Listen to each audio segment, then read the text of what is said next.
134।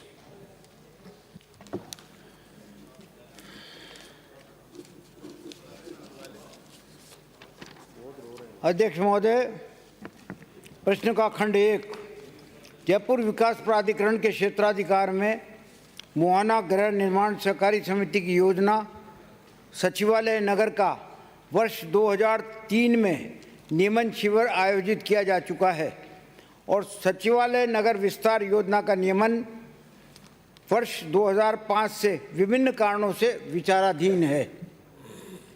खंड 2 उक्त सचिवालय नगर विस्तार योजना की भूमि के नियमन के संबंध में विभिन्न कारणों से कोई कार्रवाई आगे नहीं की जा सकी। नंबर 3 खंड 3 मुहाना गृह निर्माण सहकारी समिति जयपुर की योजना सचिवालय नगर विस्तार के संबंध में सोसाइटी के द्वारा कोई रिकॉर्ड प्रस्तुत नहीं किया गया, अपितु जयपुर विकास प्राधिकरण द्वारा 26/7/10 को और 2/8/10 को शिविर आयोजित कर भूखंडधारियों से व्यक्तिशः दस्तावेज प्राप्त किए गए। उक्त के पश्चात नियमन के संबंध में कोई कार्रवाई आगे नहीं की गई। खंड 4 जी हाँ, योजना से संबंधित विभिन्न न्यायालयों में लंबित न्यायिक प्रकरणों के निर्णय का अध्ययन कर योजना के नियमन के संबंध में विचार कर नियमानुसार कार्रवाई की जा सकेगी। अध्यक्ष महोदय, मंत्री महोदय ने विभिन्न कारण बताए हैं, एक तो कृपया करके वो स्पष्ट करें। दूसरा, सेक्टर रोड जेडीए ने वहाँ डाल दी और जब सेक्टर रोड डाल दी तो 2000 के लगभग जो बेचारे भूखंडधारी हैं वो दर दर भटक रहे हैं, वहाँ किसान भी, क्योंकि सोसाइटी ने तो काट के और वो तो रवाना हो गए। मेरा सीधा सा सवाल है कि जो सेक्टर रोडें निकाल दी उनका मुआवजा उनको कब तक मिलेगा, और ये विभिन्न कारण उनको समाप्त करके जो 2000 से प्लस वो भूखंडधारी हैं उनको कृपा करके जब अपना मुख्यमंत्री जी का अपनी सरकार का जो अभियान है उसमें शामिल किया जाए, मेरी प्रार्थना है। अध्यक्ष महोदय, ये काफ़ी लंबी स्टोरी है।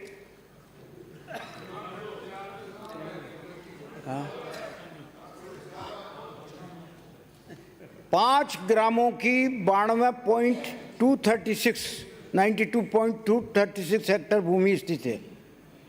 अब इसमें सचिवालय नगर 17/6/99 से पूर्व प्रस्तुत 1722 जो सोसाइटियों ने अपने दस्तावेज जयपुर विकास प्राधिकरण में जमा कराए थे उनमें ये भी एक है।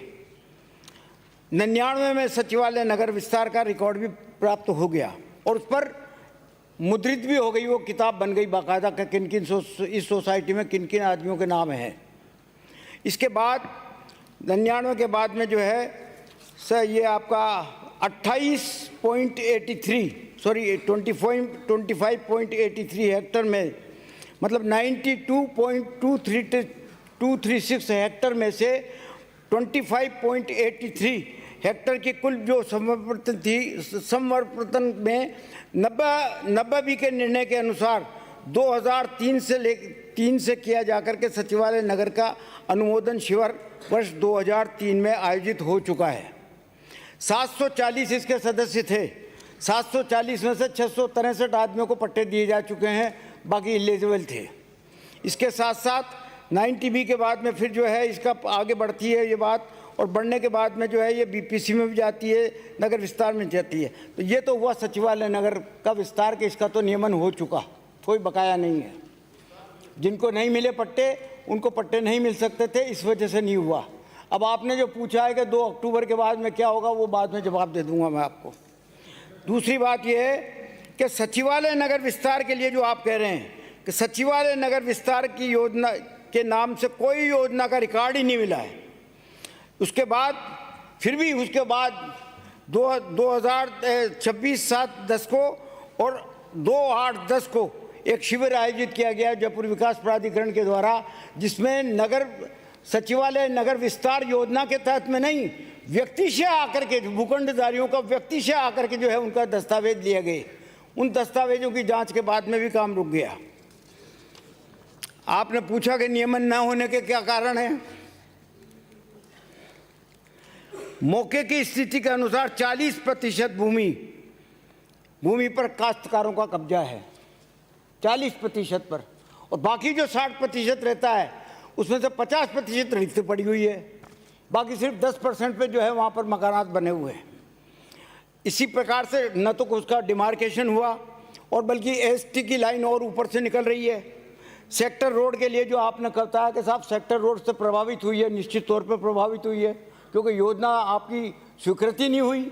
उस योजना में जो है अगर जयपुर विकास प्राधिकरण जाकर के कुछ सेक्टर प्लान बनाता है, जोनल प्लान बनाता है, तो उसको आप किस प्रकार से रोक सकते हो। इस प्रकार और 20 मुकदमे, इसी मामले में 20 मुकदमे काश्तकारों के और भूखंडधारियों के और सोसाइटी के मध्य में विभिन्न न्यायालयों में लंबित है। एक मुकदमा तो उच्च न्यायालय में भी लंबित है। ये तो वो कारण रह गए जिसके वजह से इसका नियमन नहीं हो सका। अब सवाल ये रहता है कि इसका आगे क्या होगा। तो आगे का तो मैंने आपको बता दिया कि अगर मान लीजिए भूखंड अगर जयपुर विकास प्राधिकरण का नहीं है, सरकार का नहीं है, वो भूखंड किसी का भी हो, अगर उस पर निर्माण कार्य हो चुका है और रिहाइश हो चुकी है तो व्यक्तिगत रूप से आकर के उसको पट्टा दे दिया जाएगा। अगला प्रश्न श्री महेंद्रजीत सिंह मालविया। अगला प्रश्न श्री याकम अली खां। प्रश्न संख्या 436। माननीय अध्यक्ष महोदय, खंड 1, प्रदेश में संचालित राजकीय विद्यालयों में साफ सफाई हेतु सफाई कर्मियों के नाम से कोई पद सर्जित नहीं है, अपितु राजकीय विद्यालय में साफ सफाई